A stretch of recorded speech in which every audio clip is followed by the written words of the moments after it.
ரூபாய் மதிப்பு வீழ்ச்சி அடைவதன் காரணம் என்ன என்பது குறித்து பிரதமர் மோடி பதிலளிக்க வேண்டும் என காங்கிரஸ் தலைவர் மல்லிகார்ஜுன கார்கே வலியுறுத்தியுள்ளார். அமெரிக்க டாலருக்கு நிகரான இந்திய ரூபாயின் மதிப்பு மேலும் 28 காசுகள் சரிந்து 90 ரூபாய் 43 காசுகளாக உள்ளது. இது தொடர்பாக காங்கிரஸ் தலைவர் மல்லிகார்ஜுன கார்கே வெளியிட்டுள்ள சமூக வலைதள பதிவில் இந்திய ரூபாயின் மதிப்பு ஏற்கனவே 90 ரூபாயை தாண்டிவிட்டது என்று குறிப்பிட்டுள்ளார். அரசாங்கம் எவ்வளவுதான் முரசு கொட்டினாலும் ரூபாயின் மதிப்பு வீழ்ச்சியடைவது நாட்டின் உண்மையான பொருளாதார நிலை என்ன என்பதை காட்டுகிறது என்று தெரிவித்துள்ள அவர், மோடி அரசாங்கத்தின் கொள்கைகள் சரியாக இருந்திருந்தால் ரூபாயின் மதிப்பு வீழ்ச்சியடையாது என்றும் கூறியுள்ளார். 2014ஆம் ஆண்டுக்கு முன்பு இந்தியாவின் ரூபாய் அதன் மதிப்பை இழக்க காரணம் என்ன?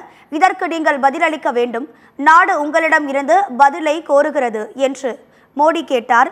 அதை சுட்டிக்காட்டியுள்ள மல்லிகார்ஜுன கார்கே, இன்று நாங்கள் மோடியிடம் அதே கேள்வியை கேட்கிறோம் என்றும் பிரதமர் மோடி பதிலளிக்க வேண்டும் எனவும் தெரிவித்துள்ளார்.